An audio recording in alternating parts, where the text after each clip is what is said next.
guys! Another salamin, another day. Ako nga pala si Jel, isang technician na salamin dito sa Quiapo, Manila.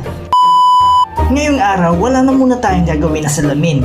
Dahil ngayong araw, sasamahan niyo muna ako sa isang espesyal na lakad. Alam niyo ba, sa gitna ng abala at ingay dito sa Manila, isang lugar na araw-araw dinarayo ng libu-libong tao. Hindi para mamili, hindi para maglibang, kundi para manalangin. At yan ang pupuntahan natin ngayon, ang Quiapo Church. Kung galing kayo sa LRT to Recto Station, napakadali lang puntahan. Pababa nyo sa Recto, makikita nyo agad ang Isitan Mall.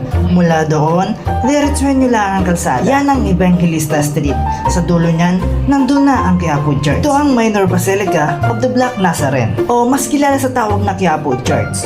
Isa ito sa pinakamatandang simbahan sa buong Pilipinas. At hanggang ngayon, buhay na buhay ang pananampalataya ng mga tao rito. Araw-araw, kahit anong oras ka pa dumating, sigurado akong may makikita kang nagluluhod, nag-aalay ng kandila, umiyak habang nagdadasal, o simpleng tahimik lang na nagpapasalamat. Bakit nga ba dinarayo ito? Dahil dito matatagpuan ang mahiwagang imahen ng itim na Nazareno, si Jesus na may dalang krus, na pinapaniwalaang maraming beses nang nagpakita ng milagro. At ngayong araw, andito rin ako para manampalataya at pagpasalamat sa Panginoon. Dahil minsan, sa gitna ng kabisihan natin sa trabaho, kailangan din nating huminto, manahimik at makipag-usap sa Diyos. Kaya, kung mapadpad man kayo dito sa Manila, isama nyo na sa itinerary nyo ang Quiapo Church. Hindi lang ito basta simbahan.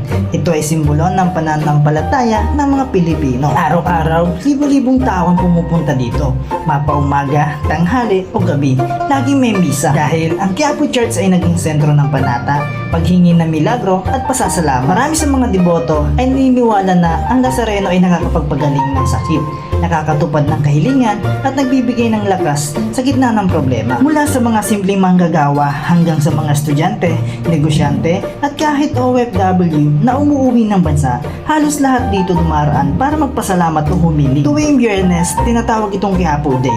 Dito mo makikita ang napakaraming tao na sabay-sabay nagdarasal. At syempre, ang pinaka-inaabangan ang traslasyon tuwing Enero 9. Isang dambuhalang prosesyon na nilalahukan ng milyong-milyong deboto. Para sa iba, isa itong sakripisyo.